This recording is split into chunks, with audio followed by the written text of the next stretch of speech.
Aus dem Van, der Podcast mit Karin. Schön, dass du dabei bist. Liebe Gisela, wir haben uns hier auf der Reise kennengelernt heute. Ich freue mich sehr, dass du da bist. Und erzähl doch gerne mal ein bisschen was über dich.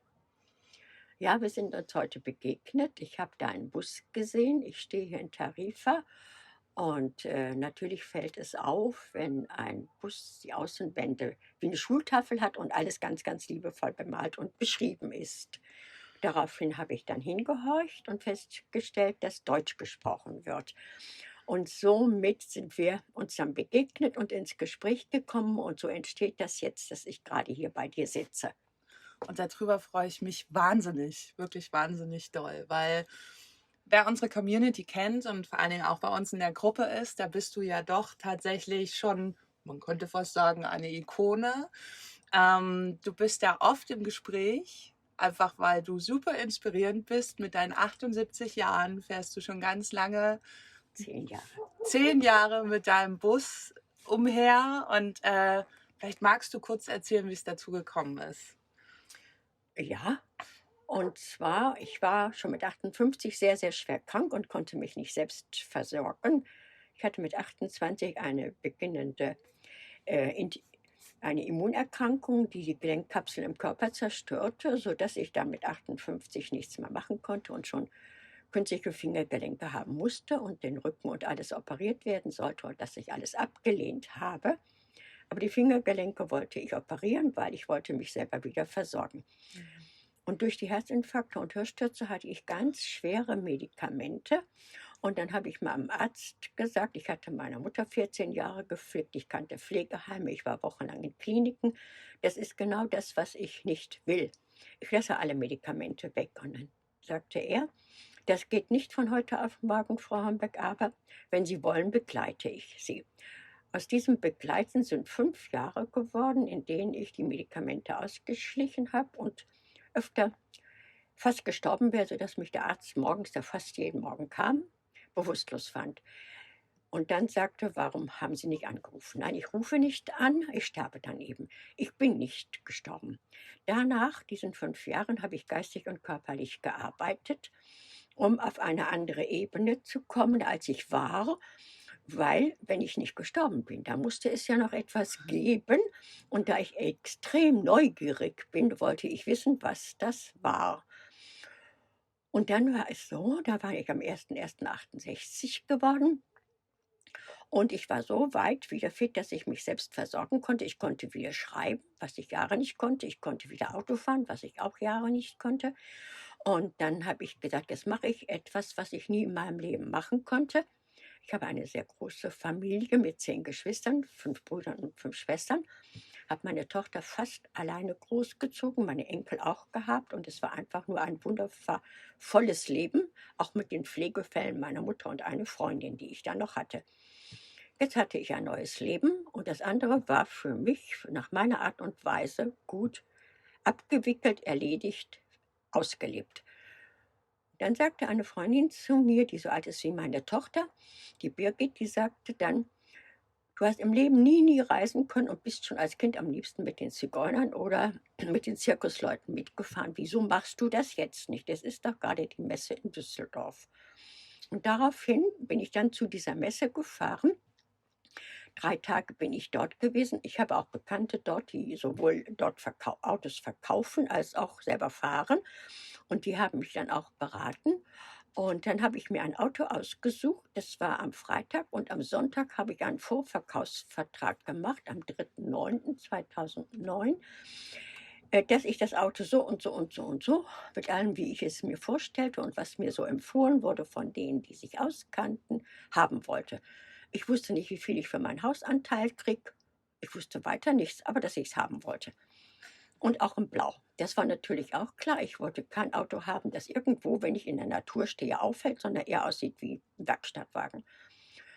Ja, und dann bin ich die nächsten Schritte angegangen und habe dann eben halt innerhalb von 5 Monaten, das heißt bis Ende des Monats war ja der Vorverkaufsvertrag, habe ich dann einen Hausanteil verkauft an meinen Neffen.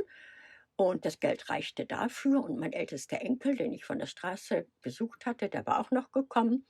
Und dann hatte der auch eine eigene Wohnung und konnte ausziehen und ich mich darauf konzentrieren, alles, was ich in 40 Jahren angesammelt hatte, zu verschenken, sodass das, was in der Wow. Vierzimmerwohnung war, dann auf einen Tapeziertisch passte und in mein Auto kam. Und das war am 28.03.2010. Wow. Ich könnte dir tatsächlich stundenlang zuhören, weil ich das unglaublich spannend finde, ne? Also, du hast einfach schon so viele Lebensjahre und du hast da so wahnsinnig viel erlebt. Das ist total irre und wahnsinnig toll, dass du diese Krankheit überstanden hast. Ja, die Also, ist ja da, aber ich bin gesund, ja, weil ich so lebe, wie ich lebe. großartig. Großartig. Ich turne morgens und abends jeweils eine halbe Stunde. Ich gehe kilometerlang spazieren, wenn Mhm. es irgendwo möglich ist. Ich ernähre mich mit den Jahreszeiten und mit dem, was es in dem Land, wo ich bin, gibt. Und dadurch kann ich mich gesund halten. Wow, ganz großartig. Du fährst dein erstes Auto noch? Ja, das ist das erste Auto. Wenn es kaputt ist, kann ich es irgendwo hinstellen und mir einen hübschen Platz aussuchen, wo ich dann Strom und Wasser kriege und da dann bleiben, bis ich dann wirklich nicht mehr atme. Was anderes käme für mich von meinem Gedankengut nicht mehr in Frage. Das kann ich total nachvollziehen. Nach so viel Klinikaufenthalten, ich glaube, das ist das Letzte, was man dann möchte, Ja, ne? Aber schön. Also, eine schöne, ganz klare Entscheidung, ja. finde ich total super. Darf ich dich fragen, was du in deinem Bus so drinne hast? Also, weil du fährst den ja jetzt seit 10 Jahren. Normal ist es bei den Vanlifern, sage ich jetzt mal, schon so, dass man nach einer gewissen Zeit irgendwie feststellt: „Oh, da fehlen jetzt Sachen. Ich hätte jetzt noch gerne das“ und bumm, kommt das nächste Auto. Du fährst einfach seit jetzt bald, ne, ziemlich genau 10 Jahren dein Auto. Ja, am 28.03. fängt mein 11. Jahr an Oh, und für mich Wahnsinn. gibt es auch nichts anderes. Ich pflege es sehr und ich lasse es alle halbe Jahr von der Werkstatt durchschauen. Mhm. Wenn ich von Marokko komme, also das heißt im Frühjahr, März, April, und wenn ich im September, Oktober wieder die südliche Reise plane, noch einmal. Und insofern wird es auch so bleiben. Und drin bleiben? Nein, ich kann höchstens immer noch was verschenken für Leute, die nicht genug haben, weil ich manchmal feststelle, dass ich das, was ich in den Schränken habe, doch 2 Jahre nicht angezogen hatte oder nicht gebraucht hatte oder so. Also, ich habe zu viel Besteck gehabt, ich habe zu viel Geschirr gehabt und dann auch die T-Shirts und alles. Ich brauche keine 10 Hosen und so weiter. Und das lasse ich dann dort bei Menschen, die es brauchen können, wo ich sehe, es ist gut angebracht. Voriges zum Beispiel auf dem Camping in Marokko habe ich dem, der dort auf dem Camping Mädchen für alles ist oder Mann für alles ist, 5 Tüten Leimbeutel gegeben für seine 5 Kinder. Und da waren auch sehr, sehr viele Sachen, wo ich dachte, oh, willst du das wirklich geben? Ja, ich wollte es geben. Ich hatte Mhm. es ja 2 Jahre nicht gebraucht, also würde ich es jetzt auch nicht mehr brauchen. Sehr schön, sehr schön. Du hast also, ich habe es mir ja noch nicht angeschaut, aber du hast wahrscheinlich einen Küchenblock bei dir drinne, Ja, 'n Bett. ja, Also, ich habe es von draußen kurz gesehen. Hast du eine Dusche im Bus? ja. Im Bus ist eine Dusche, die ich aber nicht benutze. Weil wenn ich mich von Kopf bis Fuß morgens und abends nackt wasche, ist das mit dem Kaltwaschen sehr gut, obwohl ich Heißwasser machen kann. Ich muss ja auch berechnen, wie viel Gas ich verbrauche und dadurch und auch wissen, wo ich es wieder erneuern kann. In den Ländern, wo ich bisher war, muss ich mich ja da auch informieren. Und ich fahre so, dass es immer reicht, egal in welchen Ländern ich bin, im Sommer irgendwo in Europa und, duschen gehe ich dann, wenn ich in Schwimmbäder anfahre oder Sauna anfahre oder an Sportplätzen. Ich stehe auch gerne an Friedhöfen, es ist so gemütlich, jeder lässt mich stehen, aber duschen sind da keine. Ja, die braucht man da tatsächlich nicht. Schön. Ja, also geht's auch tatsächlich so. Es geht nicht immer darum, mehr, größer, schneller, weiter, sondern man kann genau auch mit dem, was man hat, einfach total zufrieden sein und lebt auch dann, das finde ich ganz spannend, total in der Fülle, ne?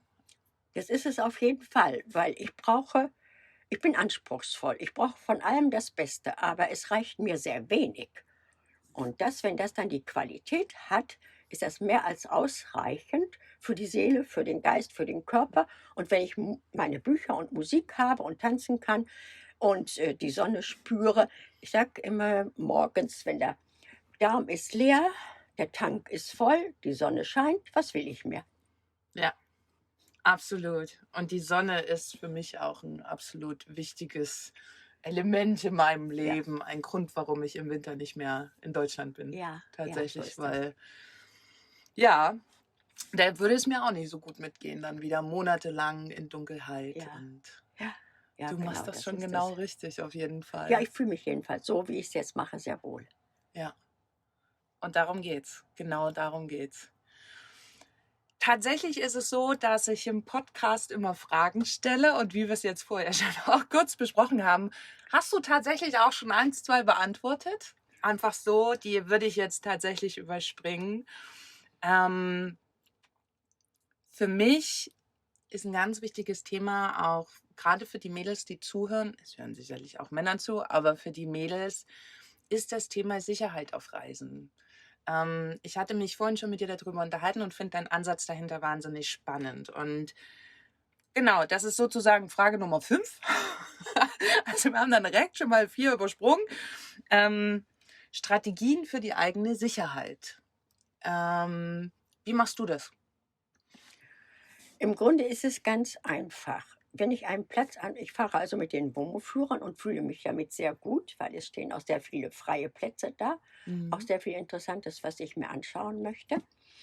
Und wenn ich dann auf den Platz komme und ich gehe herundherum und es sind irgendwo Menschen, die mich verstehen oder auch nicht, dann stelle ich mich trotzdem vor und, und stehe dann da. Und wenn ich, da das Gefühl habe, es sind Menschen, die damit etwas zu tun haben mit diesem Platz, dann frage ich zeige ihnen dann mit Händen ja, mit den Händen und Kopf, dass ich sehr, sehr müde bin und gerne eine Nacht stehen möchte, weil ich nicht weiterfahren will.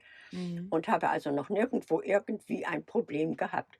Und wenn ich irgendwo mich unsicher fühle, fahre ich grundsätzlich weiter. Und, da in Ländern, wo es ziemlich suspekt ist, allein zu stehen, zum Beispiel in großen Städten und so weiter, da mache ich einen riesen Bogen drum, da stehe ich nie. Auch meine Strategie. Ja. Denn die interessantesten Menschen treffe ich ländlich, egal in welchem Land.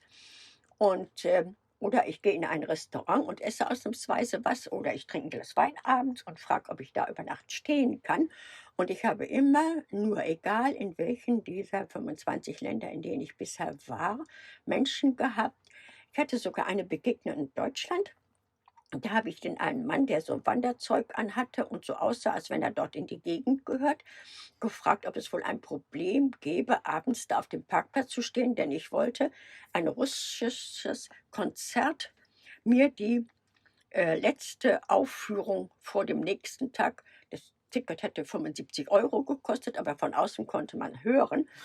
Und dass ich das mir das dann abends diese letzte Probe anhöre. Und dann hat er gesagt: „Nein, nein, das ist gar kein Problem, wenn du hier stehst, aber ich mache dir da vorne mal das Tor auf zu der Wiese und da ist auch ein Bach und da kannst du auch über Nacht stehen und morgen einfach rausfahren und das Tor zumachen.“ Ich sage: „Geht das?“ Sagt er: „Das hier ist sowieso alles meins.“ Und so kann man natürlich auch in Kontakt kommen, wenn man jemand fragt, der gerade vorbeikommt. Absolut. Und das ist eine spannende Herangehensweise. Also, ich meide tatsächlich eher sowas. Ich versuche mich immer sehr, sehr unauffällig zu verhalten. Ist jetzt mit meinem Bus, wie ich ihn jetzt hier stehen habe, relativ schwierig. Ich hatte ja vorher einen T4. Da war es ein bisschen einfacher, weil das als Alltagsauto durchgeht, ne? Aber das finde ich ziemlich spannend. Klar, wenn man mit den Leuten also, das ist ja quasi fast dann förmlich wie eine Einladung, ne? Ja, und Mhm. es ist ja auch so, wenn ich mich vorstelle und ich gehe auf die Leute zu. Und meine Erfahrung ist, wenn jemand mich anspricht oder wenn jemand mich noch dabei anfasst oder die Hand gibt zum Beispiel, ähm, von den Menschen ist keine Aggression zu erwarten, sondern eher gute Gefühle. Und insofern ist das Thema Sicherheit für mich so, dass Sicherheit kann ich nur in mir selber und im Universum finden. Und alles andere, ja gut, im Sarg bist du natürlich auch sicher, aber so weit bin ich noch nicht ganz.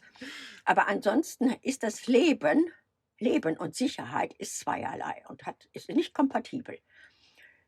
Du musst das Leben angehen und die innere Sicherheit dazu haben und dich dann danach richten, welche Gefühle, Empfindungen und was alles bei dir ist. Und dann bist du in deiner eigenen Sicherheit. Ich war zum Beispiel am Starnberger See in Bernried am See und am Sonntagmorgen kommt eine Frau aus der Kirche, spricht mich an und sagt: Entschuldigung, dass ich Sie anspreche. Na, ich sage, kein Problem, ich bin Gisela und ich duze. Ja, das kommt in Deutschland nicht so gut. Okay, aber sie ging drauf ein. Dann sagt sie, standest du nicht auch schon gestern Abend hier? Hast du etwa hier übernachtet? Ja, sag ich. Wieso? Ja, hast du keine Angst? Ich sage, entschuldige bitte, dass ich dir das frage, aber kommst du nicht gerade aus der Kirche? Ja. Ich sage, wenn du mich gestern gesehen hast, warst du auch zur Abendandacht? Ja. Ja, ich sage, was glaubst du denn, wo euer Gott ist? Entweder bin ich überall behütet und beschützt oder nirgendwo. Oh, fantastisch. Ja, das stimmt, das stimmt. Ja, es laufen wirklich sehr, sehr viele Menschen mit sehr, sehr viel Ängsten rum. Und gerade, ich sage immer, Mädels, die jetzt auch gerade damit anfangen, das beschäftigt die natürlich total doll. Und du hattest wir hatten uns vorhin darüber unterhalten, dass es eben, wenn man sich selber auch gefühlt in der Opferrolle befindet, ne? Und so auch in die Welt rausgeht, so passiert einem. Also dann wird man halt einfach Das auch ist das zum Echo. Opfer. Genau. Und du hast gesagt, du gehst einfach auf Menschen zu, gibst ihnen auch die Hand und damit zeigst du ja eine wahnsinnige Präsenz. Ne? Und dann nimmst du das sozusagen schon vorweg, dass dir eigentlich was passieren kann. Und viele Dinge passieren leider einfach nur im Kopf, ne? Ja. Ja, Spannend. ich sage immer, ja, und zwar alles, was du dir ausdenkst, wird 99, fast 100, also 99,9% tritt nicht ein. Und wenn du irgendwo ein Problem hast, dann frag doch mal nach, ob das nicht ein Obstproblem ist. Ach, du weißt nicht, was ich meine? Das hängt voll in deiner Birne. Sehr schön. Ja, absolut, absolut. Ähm, Was würdest du jemanden raten, der zum ersten Mal losfährt? Also bist du denn gleich losgefahren ins Ausland? Oder hast dich erst mal vorsichtig rangetastet? Ich könnte mir vorstellen, du bist direkt losgefahren. Na, also nicht schon sofort, sondern erst einmal bin ich, da ich diese Größe vom Auto ja überhaupt nicht kannte, aber überhaupt gar nicht diese Ausmaße und auch mich erst zurechtfinden musste, mir nicht permanent irgendwo blaue Flecken zu stoßen und erst eine Abwicklung zu machen, damit ich nicht alles irgendwo wieder umstoße und runterschubse, habe ich erst einmal ein Fahrsicherheitstraining gemacht mit dem Auto über 3 Tage in Koblenz für Wohnmobile. Mhm. Und das kann ich jedem empfehlen, der so ein Fahrzeug nicht hat. Und danach bin ich dann in Deutschland gefahren, meine ganzen Geschwister, Familienmitglieder und alles besucht, was bei mir natürlich sehr reichlich ist, bei 5 Brüdern und 5 Schwestern, Nichten und Neffen, und mich verabschiedet. Weil es ging ja immer so bei mir auch der Gedanke, ja, okay, ich stand auf dem Parkplatz, hatte die Sachen vom Tapeziertisch drin, 2 meiner Schwestern. Sigrid und Putti haben mich dabei tatkräftig unterstützt. Und als das dann fertig war, habe ich gedacht, okay, wenn ich jetzt einen Infarkt kriege, ist doch super, spielt keine Rolle. Ich habe es auf jeden Fall umgesetzt und nicht vor mir hingeschoben und nicht diesen ganzen Kladderadatsch im Alltag weitergemacht. Also es ging um die Umsetzung. Manchmal weiß ich nicht, was ich will oder was ich machen möchte, aber ich weiß eins, was ich nicht mehr will. Und das muss ich erst weglassen, damit Platz ist für Neues. Absolut. Absolut. Ich kann das nur bejahen. Sehr, sehr schön gesagt. Und vor allen Dingen auch sehr schön, dass du da deinen Weg so gefunden hast. Und ich erlebe dich auch hier als total gesettelte Frau und wirklich angekommen und jeden Moment genießen. Ne? Das finde ich ganz, ganz großartig. Da können sich viele Leute tatsächlich inspirieren lassen von, dass man da halt eben auch irgendwann mal hinkommt, weil ich glaube, darum geht's. Ja, das Ganze ist eben halt, dass ich mich von den Medien und von allem, was mir so gesagt wird, was ich alles nicht kann, ja, das ist ganz einfach. Wenn die Leute sagen, das geht doch nicht, das kannst du nicht. Ich meine, die Hummel fliegt vom Gewicht her, könnte sie das physikalisch auch nicht so viel, ich weiß. Habe ich So sieht's mindestens aus. mal Genau. gelesen. Ne? Ja. Und die Leute haben einfach einen Handspiegel vor sich und sie meinen sich. Und sie meinen mit Sicherheit nicht dich, weil sie dich nicht kennen. Und wenn du dich davon löst, was dir gesagt wird und es bei den anderen lässt und dir nur annimmst, was für dich wichtig ist, für deine Entwicklung, für deine Überlegung, vielleicht auch so, dass man da etwas verändern könnte, dann mach es für dich und lass jeden da, wo er ist. Ja. Aber ich muss dich jetzt einmal fragen, hast du schon immer so gelebt oder war das für dich, war das ja sicherlich auch ein Prozess dann aus der Krankheit raus? Und die Anfänge stelle ich mir sehr turbulent vor, wenn man diesen Entschluss fasst, ne, zu sagen, okay, nein, ich gehe jetzt hier dagegen und was der Arzt sagt, da möchte ich jetzt auch nicht mehr mitgehen. Was hat das am Anfang mit dir gemacht? Also hast du da auch Kämpfe gehabt mit dir? Ich habe täglich Kämpfe mit mir. Und zwar ganz einfach deshalb, weil ich habe jeden Tag andere Situationen, jeden Mhm. Tag andere Begegnungen, jeden Tag irgendwas, wo ich denke, ach ja, okay, ich wollte jetzt gerade raus und es stürmt wie Holle. Aber ja, das gehe ich eben doch raus. Also ich lerne jeden Tag so viel. Und das Allerschwierigste war, mit mir alleine zurechtzukommen, weil ich immer auch im Kundendienst war. Das heißt, ich hatte immer Kundschaft und viel Betrieb um mich. Die große Familie will ich gar nicht wieder von anfangen. Und das heißt also, ich hatte weder Zeit noch irgendwas für mich und bin dann erst überhaupt zum Denken, zum Nachdenken gekommen. Auch das durfte ich lernen, mit mir selbst ins Reine zu kommen, mich gern zu haben, so wie ich bin und zu sagen, ja, egal was jemand sagt oder tut, er meint sich. Ich bin einfach ein liebevoller Mensch und ich komme mit mir klar. Und wenn der andere das noch nicht hat, dann darf er vielleicht mal drüber nachdenken.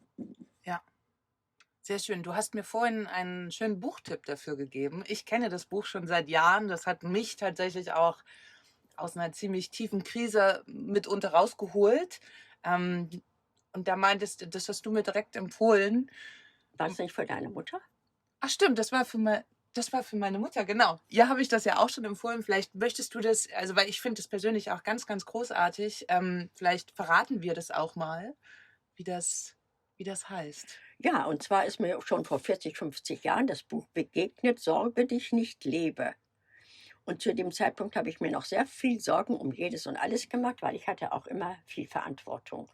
Und das Buch ist also für mich eine Stütze gewesen. Es ist natürlich kein Buch, das ich mal eben durchlese wie ein Roman oder ein Reiseabenteuer oder sonst etwas, sondern es ist ein Buch, das man über Jahre, das ich wieder, immer wieder, auch über Jahre immer wieder aufschlagen durfte. Und so habe ich auch bei mir im Reisebus so ungefähr 25 Bücher, die immer für mich wichtig sind, um geistig mich nicht wieder auf diese Krabbelspur zu begeben und dabei zu bleiben. Und ja, einfach dadurch, dass ich auch diszipliniert bin, sehr mit dem Turnen und mit dem, was ich mache, eben halt durch Disziplin und durch Gradlinigkeit habe ich einfach eine Freiheit, die für mich nur so entstehen kann, weil das, was gemacht werden muss, mache ich und das andere überlasse ich dem Universum. Richtig so. Kannst du aufzählen, in welchen Ländern du schon warst? Die 25 Stück?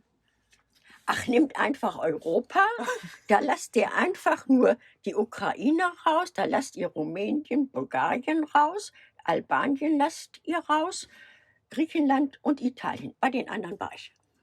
Wow. Die weiteste Reise bislang? Im Süden von Marokko. Ja. Ja, weil ich ja so, mittlerweile hat sich das so eingependelt, dass ich 30., 31. Dezember von Algeciras nach Tangamet fahre. Mhm.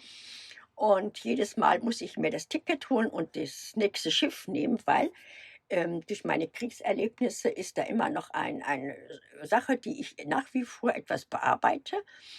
Und dafür bedarf es nach wie vor etwas, den Mut besonders hervorzurufen.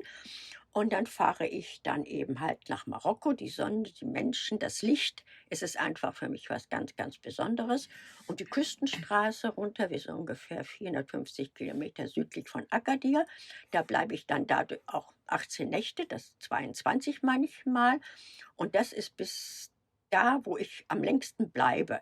Ansonsten bleibe ich nur etwas länger, wenn ich kranke Schwestern pflege oder Aufgaben übernehme. Aber ansonsten ist also eine Woche oder 4 Tage oder so schon ganz lange, denn ich habe ja von morgens bis abends Zeit, die Zeit auszufüllen dort, wo ich bin, mit dem, was mir dort, als Geschenk präsentiert wird. Ja, sehr schön. Da komme ich kann tatsächlich mittlerweile das Heft weglegen. Die Frage möchte ich dir gar nicht mehr stellen, weil ich andere Dinge viel interessanter finde. Wie sieht denn dein Alltag so aus? Also Alltag in Anführungsstrichen. Ich weiß, bei dir gibt es keinen klassischen Alltag, aber du hattest mir auch vorhin davon erzählt, dass du gerne Dinge tust, dass du zum Beispiel bei der Olivenernte mitgeholfen hast und so weiter. Wie toll ist das denn? Ja, also 2010, wo ich ja null Ahnung hatte, was ich in irgendwelchen Ländern irgendwie mache und alles. Also meine Sprache ist Deutsch und die Sprache des Herzens. Und Die damit, spricht man überall. ja, genau. Und die Gestik und die Mimik wird überall verstanden, wenn es sich um eine Sache handelt oder um eine Angelegenheit, weil die Menschen ja auch mitdenken.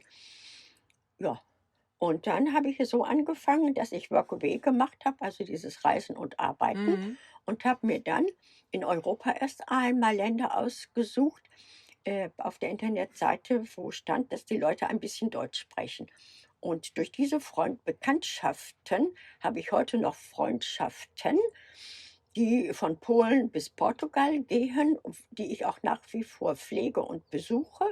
Und wenn die Leute eben halt, wie gesagt, Olivenernte haben oder ich soll den Kindern ein bisschen Deutsch lernen, den kleinen Polenkindern, von einem sind mittlerweile 3, oder ich soll irgendwie was Einfaches machen, wie ich mich um die Küken kümmern oder so etwas oder um die Babys.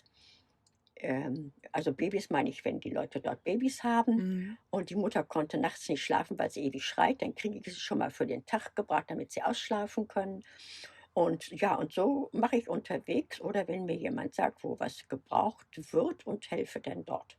Ja, fantastisch. Ich finde das auch tatsächlich auf Reisen sehr wichtig, dass man auch da, wie könnte ich es jetzt formulieren, ohne dass es zu gezwungen klingt? Also, dass man so eine kleine Aufgabe hat, weil ich finde auch, Vanlife stellt sich ja jeder so vor, du fährst los, sitzt den ganzen Tag in der Sonne, weißt überhaupt nicht mit deiner Zeit wohin und gehst abends schlafen. Das kann man schon mal eine Zeit lang so machen. Das ist auch ganz nett, aber irgendwann kommt ja trotzdem in einen wieder dieses so: „Boah, ich möchte mal wieder irgendwas machen, was irgendeinen Beitrag leisten“, ne? Und das tust du halt damit, indem du dir schon auch solche Projekte aussuchst. Und du hast mir auch erzählt, dass du in Marokko dieses einmal pro Jahr da Sachen rüberfährst. Und das finde ich ja total großartig. So hat das Leben einfach auch noch so einen übergeordneten Sinn. Ne? Dass man halt eben nicht den ganzen Tag mit, also wie man es oft sieht auf den Plätzen, mit einem Bier in der Hand im Liegestuhl vor seinem Auto sitzt. Und das machen sehr, sehr viele Menschen. Ähm, Das finde ich ziemlich gut. Ja, in Marokko bin ich in der Kooperative involviert, weil die Kinder haben Schulpflicht, aber keine Materialien. Und dann bringe ich ihnen auch Stricknadeln, Häkelnadeln und Wolle und alles mit. Und ja, und bei den Frauen kann ich beim Teppichweben oder beim Couscous herstellen mithelfen. Und die freuen sich einfach klasse. Sie nehmen mich in meine Arme und geben mir immer diesen ganz fürchterlich mit weißem Zucker gesüßten Tee. Aber der ist so liebevoll zubereitet, das ist dann einfach nur schön. Und ich bin kein Typ, der lange sitzt. Ich esse bei mir im Wohnmobil, weil ich esse sehr langsam und ich möchte da keine Mitesser haben und mein Essen soll auch noch heiß bleiben. Und als ich auf meiner ersten Reise in Portugal Menschen begegnet bin, Deutschen, die aber in Ungarn wohnen, dem bin ich dann in Marokko wieder begegnet, in Imsuane, wunderschöne Halbinsel. Und dann schrie auf einmal der Mann: Margot, ich hab dir doch gesagt, Gisela hat keine Möbel. Ja, sagt sie, weiß ich, du hast ja mit mir gewettet und ich habe dir gesagt, Gisela hat Möbel. Sie stellt gerade tatsächlich einen Stuhl und den Tisch raus. Ja, manchmal mache ich das, wenn ich etwas schreiben will oder etwas länger sitze. Aber ansonsten gehe ich nach dem Frühstück raus, egal welches Wind und Wetter, deshalb lebe ich ja draußen. Und rumhocken ist nicht mein Ding, es sei denn, ich nehme ein Buch und setze mich irgendwo in die Natur. Das passiert natürlich auch, aber lieber sitze ich dort, umarme den Baum und beobachte den Ameisenhaufen. Wow, toll. Ja, genau das. Das reicht schon. Auf jeden Fall. Gibt es für dich ein Lieblingsreiseland oder ist dir das egal? Also ich bin auf alle Länder neugierig, die ich auch noch besuchen werde. Aber mein Lieblingsland ist nach wie vor Portugal, wo ich ja am 10.10.2010 zum ersten Mal über die Grenze Spanien-Portugal gefahren bin, weil es ist dort ganz entspannt. Und zwar auch in den mittlerweile etwas größer gewordenen Orten gibt es überall Sanitäranlagehäuschen mit Wasser, natürlich Kaltwasser, aber mit Wasser und Toiletten. Und diese Anlagen werden von den Gemeindefrauen gepflegt. Denn früher gab es überhaupt keine Wasserleitungen zu den Häusern und auch oft heute in alten römischen Orten, wo ich bin, gibt es nur diese Außenanlage am Rande eines Ortes und da sind überall auch Plätze, wo ich stehen darf und ich darf dort immer alles mit benutzen und dadurch komme ich auch mit den Leuten ins, so, sozusagen Gespräch, weil sie erzählen mir alles Mögliche, bevor sie feststellen, dass ich das nicht verstehe, sind aber alle neugierig und wollen bei mir dann reinschauen und dann lade ich sie auf einen Tee oder Kaffee ein. Meistens habe ich was zu knabbern. Und wenn ich jetzt noch mal dahin komme, speziell auch in Portugal, weil ich ja da die Ziele habe, mit der Olivenernte und auch bei meinen polnischen Bekannten, die da inzwischen was gemietet haben, zu helfen, dann wird schon immer gewunken in den Orten, weil sie schon das blaue Auto kennen. Das ist natürlich der große Vorteil, wenn man das Auto nicht wechselt. Ne? Da hat man einen sehr hohen Wiedererkennungswert. Ja. Fantastisch. Hast du noch eine Wohnung in Deutschland? Nein. Nein, ne? Ich habe eine Postanschrift, die ist halt in Wuppertal. Mhm. Und Birgit erledigt alles ganz, ganz wunderbar für mich. Birgit war früher eine Arbeitskollegin, das heißt, sie war Auszubildende. Und sie ist so alt wie meine Tochter, aber sie ist versiert in vielen, vielen Gebieten. Und ich war ja noch, als ich schon nicht mehr berufstätig sein konnte, noch im Gesundheitswesen selbstständig. Und dadurch hatte ich natürlich auch mit dem Finanzamt zu tun. Und als ich dann alles gekündigt hatte, die Versicherung, Hausratversicherung und das vom Finanzamt, haben die alle gesagt, das geht ja gar nicht. Sie werden ja wohl noch irgendwo einen Schrank haben oder sie werden ja noch irgendwo einen Fernseher haben. Und das war also recht kompliziert. Und da war ich natürlich froh, entspannt auf Reisen gehen zu können, weil Birgit, meine Deutschin, hat dann eben alles erledigt. Und wenn dann wieder Post von irgendeinem Fuzzi kam, hat sie angerufen, da und da ist Post gekommen. Und da sage ich, und was muss ich jetzt erledigen? Gar nichts mehr. Ich habe es schon alles beantwortet. Sie hat halt auch eine Generalvollmacht. Fantastisch. Ja. Das ist aber das Entspannende, wenn du reist. Du Ja. musst verlässlich jemand zu Hause haben, der sich um deine Post kümmert. Absolut. Vor allem, wenn man in Deutschland noch gemeldet ist. Ich muss in Deutschland gemeldet sein, sonst kriege ich keine Rente. Stimmt. Ja, es würde ja für dich auch gar keinen Sinn machen, sich da abzumelden. Ja, warum? Ja, ja, das stimmt. So jemand braucht man auf jeden Ja, Fall. auf jeden Fall. Eine ganz zuverlässige Seele braucht man in Deutschland, der das also wirklich macht, ohne einen unterwegs fusselig zu machen mit Gott weiß was für Fragen oder was dies oder das oder jenes. Also da jemand selbstständig Denkenden zu haben, ist schon absolut toll. Ja. Du genießt auch Zeit komplett mit dir allein, ne? Das kannst du sehr, sehr gut. Obwohl ich dich jetzt als sehr offenen Menschen kennengelernt habe. Ich habe natürlich auch schon viel über dich gesehen und hatte mir das ja auch vor ein paar Tagen tatsächlich gewünscht, dich mal zu treffen, weil ich eben auch gehört habe, dass du ja Ecke Tarifa unterwegs bist. Ich finde das total toll, wie offen und ja, herzlich du auch auf Menschen zugehst. Und eben das gibt dir wahrscheinlich auch diese Sicherheit auf Reisen und das gibt halt genau auch das wieder zurück. Ne? Deswegen kann man eigentlich jedem nur raten, und da sind jetzt Männer nicht ausgenommen, wenn ihr auf Reisen geht, macht das genau so. Natürlich immer alles im Wohlfühlbereich, finde ich total wichtig. Ne? Aber wenn man mit offenen Herzen rausgeht, kommt einem genau das entgegen. Und das hast du jetzt auch gerade die ganze Zeit erzählt. Ja, Finde ich, entscheidend ist für mich immer wieder da, wo ich ankomme, mich erst einmal vorzustellen. ja. Meistens sind die überraschtesten, wenn ich Nachbarn Deutsche habe, wie jetzt auf dem Campingplatz in Torox, wo ich die letzten 2 Nächte war. Die waren total überrascht, dass ich hingegangen bin, mich vorgestellt habe, die Hand gegeben habe. Und ach, das hat aber bisher noch keiner gemacht. Ja, ich sage, für mich ist das selbstverständlich. Wenn ich irgendwo hinziehen würde, würde ich mich auch vorstellen. Ja. Und da ich ja so ein Kurzzeithinzieher bin, mache ich das dann eben auch zu dem Zeitpunkt. Und wo es öfters. Ja. Dadurch halt auch Ja, öfters. ja. Und es ist ja ganz einfach so. Für meine Begriffe wird jedes, egal ob ein Lebewesen oder nicht egal, ob jedes Lebewesen und alles kommt dir in Frieden entgegen, wenn du dort friedliche Absichten hingehst und Kontakt suchst. Ja. Und du brichst damit einfach eine totale Barriere auf. Ne? Also ich erlebe es ja auch ganz oft, dass man auf Plätze kommt und alle gucken sie schon so von Weitem. Keiner traut sich so richtig. Ich nehme mich da nicht raus. Ne? Ich bin dann jetzt auch nicht jemand, der immer gleich überall hingeht. Aber ich könnte mir vorstellen, dass das wirklich eine durchaus gute Strategie ist und das einfach schon von vornherein ganz viel öffnet. So, ne? Da musst du auch deinem Gespür nachgeben. Es gibt einfach Situationen oder wenn es zum Beispiel Paare sind, wenn die sich gerade unterhalten, da bin ich die Letzte, die sich hinstürzt. Mhm. Aber es gibt mit Sicherheit Situationen, wo es nicht störend ist in irgendein, wie ich jetzt zum Beispiel bei dir heute in ein Gespräch reingekommen bin, als weil du gerade Gäste hattest. Aber dann kann ich mich sehr wohl zurücknehmen. Und das ist das Entscheidende, dass ich jetzt nicht gerade dort komme und hallo, hier bin ich, sondern ich schaue erst mal, wie die Lage ist. Ich höre erst mal zu und sehe, was sich dann entwickelt und ob es erwünscht ist. Und das ist die Krux. Ja, das stimmt. Und da gehen ganz viele drüber.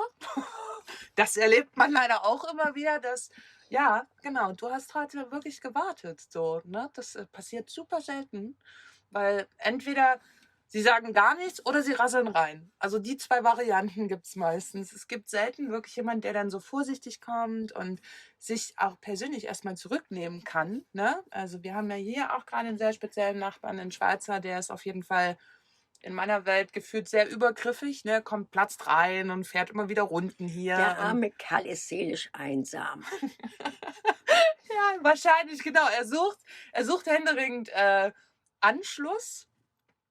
Solche Menschen, da bin ich sofort raus, weil dann weiß man irgendwie schon auch, was da so ein bisschen auf einen zukommt. Möglicherweise.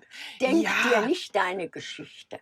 ja, das stimmt. Stimmt, du hast es gesagt, das stimmt. Aber ich bin da trotzdem recht vorsichtig. Dürfen wir auch. Wir dürfen vorsichtig sein Ja, oder zurückhaltend sein. ja, Wir dürfen zuhören und erst einmal Gestik und Mimik beobachten ja. und schauen, wie wir uns selber mit dem rundherum fühlen. Das ist das Entscheidende, um wieder auch darauf zurückzukommen, Sicherheit und angenehme Begegnungen zu haben. Ja. Du hast vorhin auch noch was sehr Spannendes zum Thema Angst gesagt. Ganz viele sagen ja immer, du brauchst keine Angst haben und so, ne? Da gehst du einfach drüber. Das ist eben nicht so. Du hast vorhin wirklich was sehr, sehr Wichtiges gesagt, dass gerade Angst früher auch ein Mechanismus war und bis heute eigentlich, Auch auf jeden Fall. der einen schon auch das Leben rettet. Ja, Ne? Und das, berechtigte Angst. ja. Okay, dann müssen wir auf jeden Fall noch differenzieren und dass das eigentlich total wichtig ist. Ja, Ne? Dass wir das nicht einfach wegdrücken und gerade jeder, der losfährt und sich diesem Gefühl stellt, muss da auch anfangen zu unterscheiden eben. Ne? ja, Ob es nicht einfach nur der Kopf ist, der gerade durchdreht und sagt, oh mein Gott, ne? Hier gehen alle Mechanismen an, die ich mir irgendwie ein Leben lang hart erarbeitet habe. ja. Oder eben, ob es wirklich so ist. Ne? Weil ich habe auch gemerkt, das ist nicht nur das Gefühl, sondern es ist das Bauchgefühl, was für mich so ein bisschen die Herzstimme ist. Ne?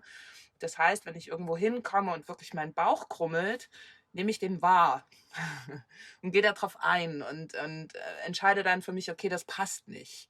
Ne? Und da, ja, da muss man wirklich differenzieren. Ne? Das ist, Es ist nicht nur die Differenzierung, es ist auch die ganze Affenbande im Kopf mal ein bisschen zur Ruhe zu bringen, weil das Bauchgefühl ist die leiseste Stimme. Und wenn du mit deinem Kopf da so eine Affenbande hast, dann hörst du das möglicherweise nicht. Und das ist eine Trainingssache.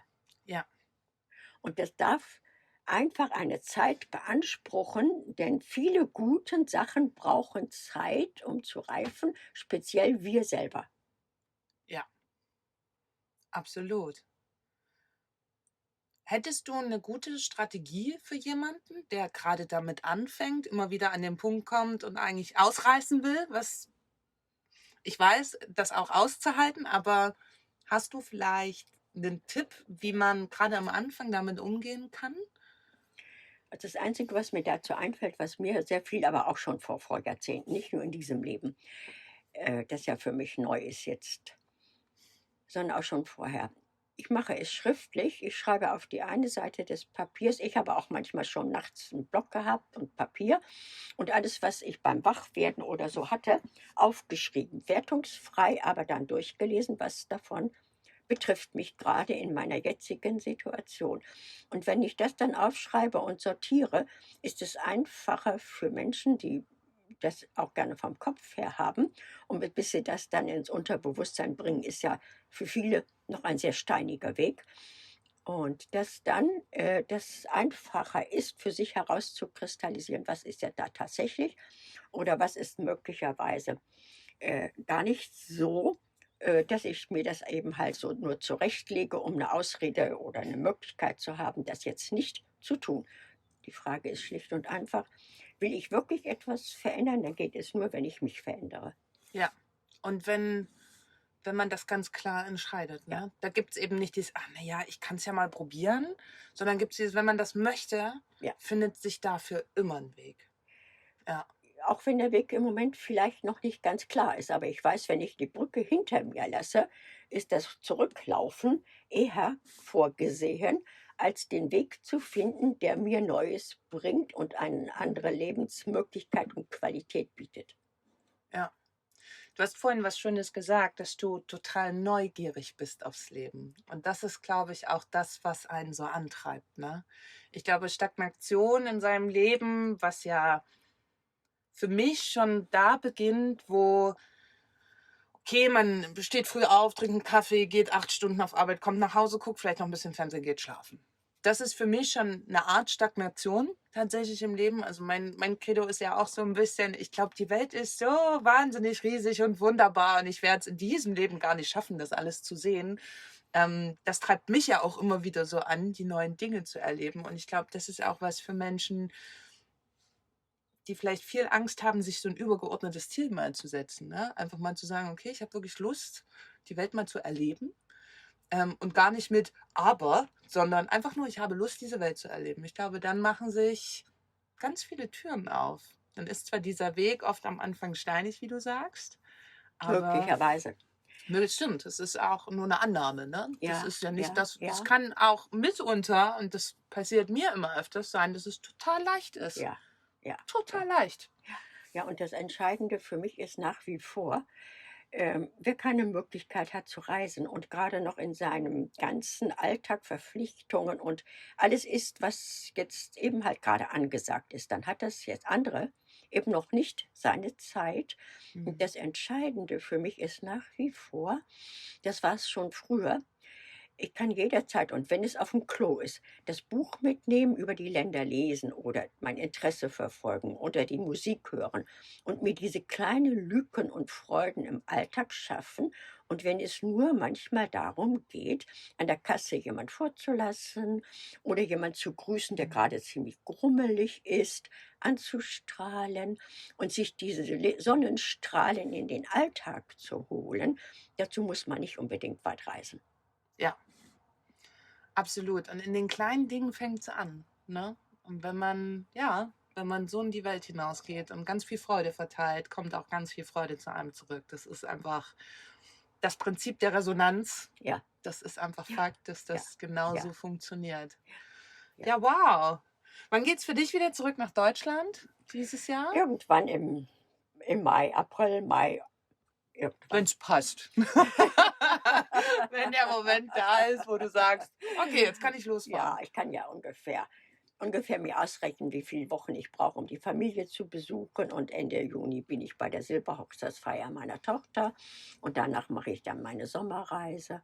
Und insofern kann ich da noch bummeln. Und ich möchte mir dieses Mal auf dem Rückweg, ich bin bisher durch Frankreich immer nur so gefahren, Mhm.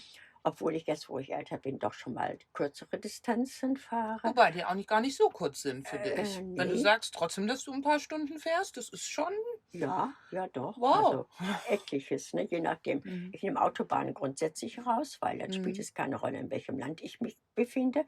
Das ist überall das Gleiche. Mhm. Und dazu noch anstrengend. Über die Dörfer ist es natürlich auch. Ich bin schon mal durch ein spanisches Dorf gefahren, da musste ich die Seitenspiegel einklappen. Also, es kann auch sowas passieren, weil die Hauptstraße gerade gesperrt war wegen der Prozession. Also es kann alles Mögliche passieren, aber diese Überraschungen sind eben halt das, was für mich den Tag ausmachen. Mhm. Und dieses Mal möchte ich mir auf dem Rückweg etwas länger die Provence angucken, Mhm. sodass ich da also, nachdem ich jetzt nochmal dahin fahre, wo ich bei der Olivenernte im mittleren Portugal bin, da sind jetzt alles kleine Lämmer und ein paar werden von den Müttern nicht angenommen. Da fahre ich nochmal hin und werde ein bisschen Nuckelfläschchen geben Und dann fahre ich dann etwas länger in die Provence und ich schaue mal nach, wie ich mich dann fühle. Ich war noch nicht in Italien. Ja, ich weiß, ist kaum verständlich für irgendjemand, der schon von jung an reisen konnte. Aber es gibt ein paar Länder, nämlich Griechenland, Albanien, ja, die Ukraine und Italien, die habe ich noch nicht besucht. Ich habe ja noch ein bisschen Zeit. Ja. Und vielleicht mag ich dann von der Provence aus noch nach Piemont. Das ist ja dann so dieses westlichste von Norditalien und dann in die Schweiz ein paar Bekannte besuchen.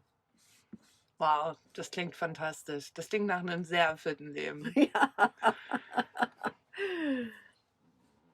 Ich freue mich wirklich sehr darüber, dass du dich bereit erklärt hast, diesen Podcast mit mir zu machen. Ich freue mich sehr über deine ganzen Antworten. Ich glaube, das wird sehr viele erreichen. Gibt es noch irgendwas, was du sagen möchtest? Ja, seid alle behütet und beschützt. Das Universum ist für alle da und die Schöpfung hat euch inbegriffen mit allen euren Talenten und die dürft ihr leben. Fantastisch. Und genau so lassen wir dieses Schlusswort stehen. Ich danke dir wirklich Ich danke zutiefst. dir. Ja, sehr schön, freue ich mich. Das war eine Folge aus dem Van mit Karin, Gründerin der Community Van Love Girls. Danke fürs Zuhören. Abonniere den Podcast, lass gerne einen Kommentar da und besuch die Van Love Girls auf Facebook und dem Blog.